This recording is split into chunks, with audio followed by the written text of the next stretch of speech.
Assalamualaikum warahmatullahi wabarakatuh. Perkenalkan, nama saya Nur Tania Rizka Putri dengan NPM 2054151018 dari Kehutanan B.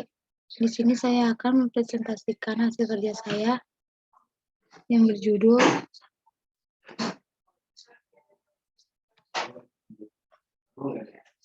Persepsi Masyarakat Terhadap Perilaku Wisatawan Cina Terhadap Keberlanjutan Pariwisata Bali dengan Pendekatan Sabta Pesona.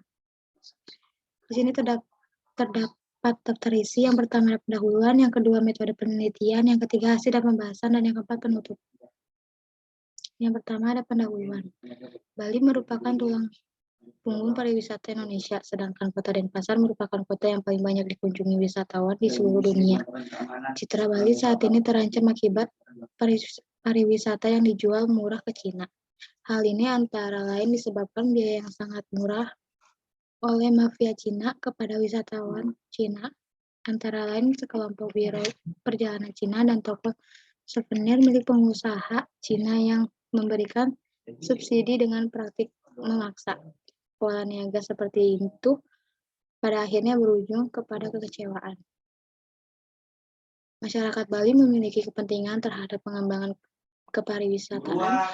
Masyarakat Bali tersebut terdiri dari pemerintah, pengusaha, pramuwisata, akademisi, dan media. Dosen dan mahasiswa pariwisata merupakan sekumpulan orang yang mempelajari tentang ilmu pariwisata.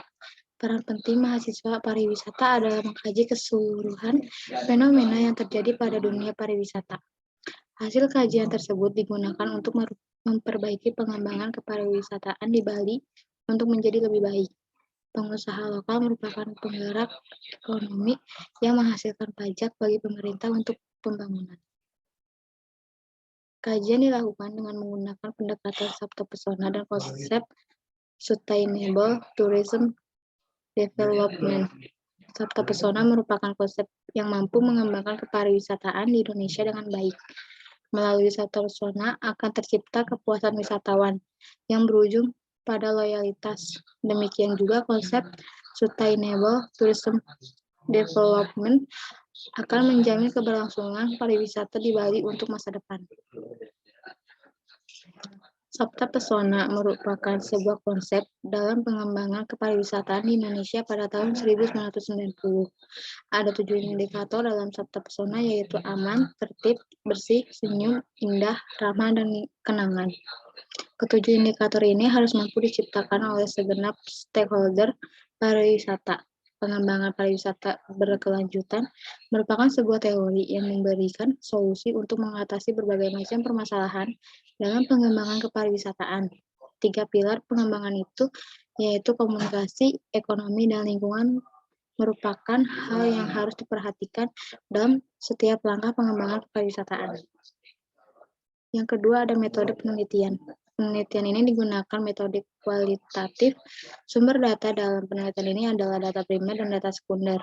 Analisis data dilakukan dengan menggunakan teknik deskriptif, kuantitatif, teknik pengumpulan data menggunakan teknik survei dengan instrumen berupa kuesioner.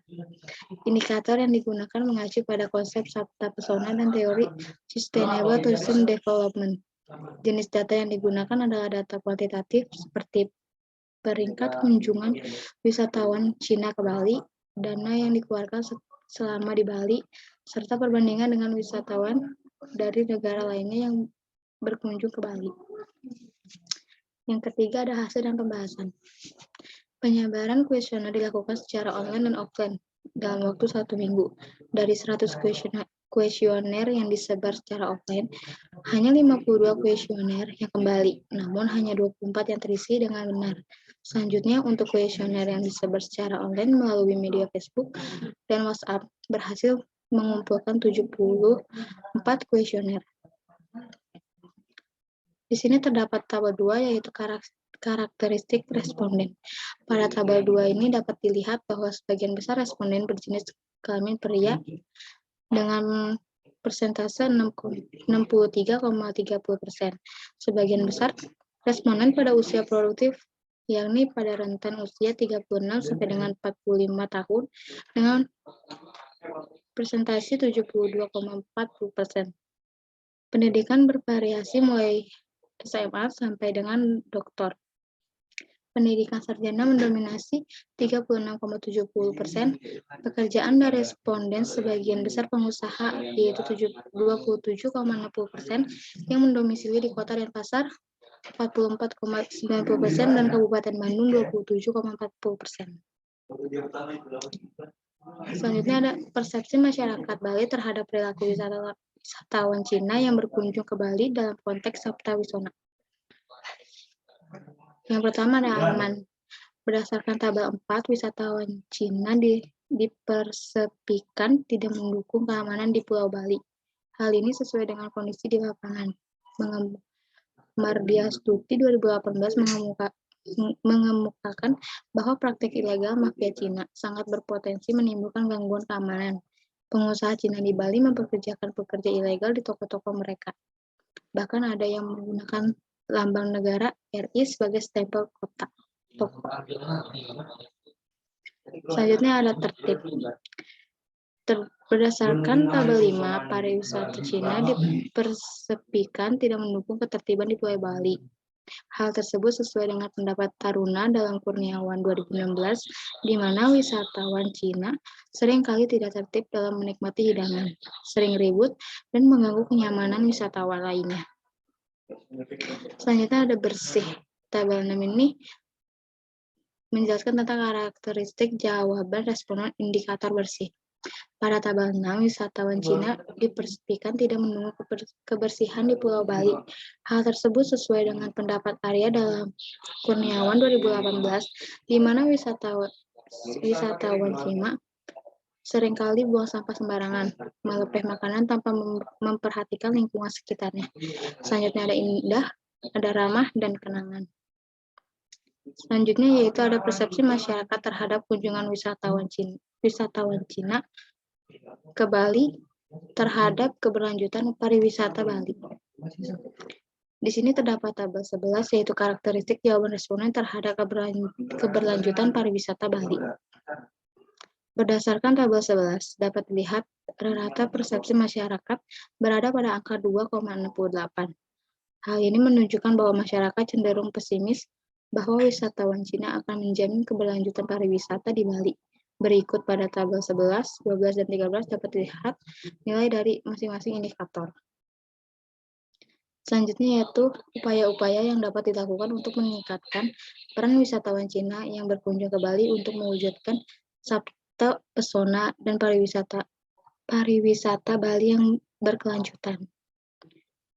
Berdasarkan kajian di atas, tampak persepsi masyarakat terhadap wisatawan Cina cenderung kurang baik. Hal tersebut disebabkan karena praktik zero dollar yang dilakukan oleh segelintir pengusaha perjalanan Cina.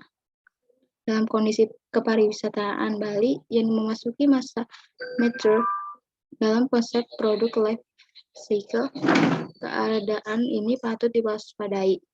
Jangan sampai masyarakat Bali memiliki sikap antipati terhadap wisatawan Cina.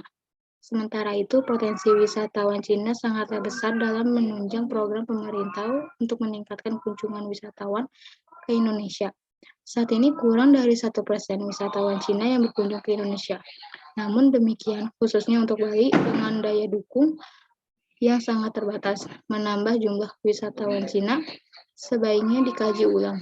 Dapat dibayangkan jika saja 10% wisatawan Cina datang ke Bali, berarti sekitar 20 juta orang akan memenuhi Pulau Bali. Selanjutnya ada upaya-upaya yang dapat dilakukan dalam meningkatkan peranan wisatawan dalam mewujudkan kepariwisataan Bali yang berkelanjutan. Antara lain yang pertama ada perlu dibuat aturan atau kebijakan mengenai tata niaga wisatawan Cina ke Bali. Pada intinya praktik zero dollar harus segera dihentikan. Yang kedua, memberikan sanksi yang tegas bagi pebisnis pariwisata Cina yang melakukan praktik pemaksaan kepada wisatawan Cina untuk membeli produk. Yang ketiga, pada setiap toko souvenir Cina harus menjual barang-barang produk lokal. Yang keempat, sertifikasi pekerja pariwisata khususnya yang terlibat dalam pelayanan wisatawan Cina. Yang kelima, sertifikasi usaha pariwisata yang terlibat dalam pelayanan wisatawan Cina. Yang keenam, menetapkan harga minimal paket wisata ke Bali untuk mengatasi barang harga agar Bali tidak dijual murah. Hal ini otomatis akan menyaring wisatawan Cina yang memiliki daya tinggi hingga saja untuk datang ke Bali. Yang ketujuh, perlu adanya pembatasan jumlah wisatawan yang datang ke Bali. Yang terakhir ada penutup. Kesimpulan dan saran. Saat ini persepsi masyarakat terhadap wisatawan Cina yang berkunjung ke Bali cenderung merasa ragu dan tidak setuju untuk dapat mewujudkan sabta pesona serta mewujudkan pariwisata keberlanjutan. Hal ini disebabkan karena pertama, karakter wisatawan Cina itu sendiri. Kedua, praktik euro dolar yang membuat resah masyarakat. Ketiga, ketidaksesuaian konsep pariwisata massal atau mass tourism untuk dikembangkan di Bali dengan daya dukung alam yang kecil. Upaya-upaya yang dapat dilakukan antara lain yang pertama menerapkan kebijakan anti zero dollar, yang kedua menetapkan batas harga terendah wisata ke Bali, yang ketiga membatasi jumlah wisatawan yang datang ke Bali, yang keempat membatasi jumlah wisatawan pada daya tarik wisata yang mengalami kerusakan. Cukup sekian presentasi yang dapat saya jelaskan. Mohon maaf bila ada kata-kata yang kurang berkenan atau yang kurang pas. Sekian dan terima kasih. Wassalamualaikum warahmatullahi wabarakatuh.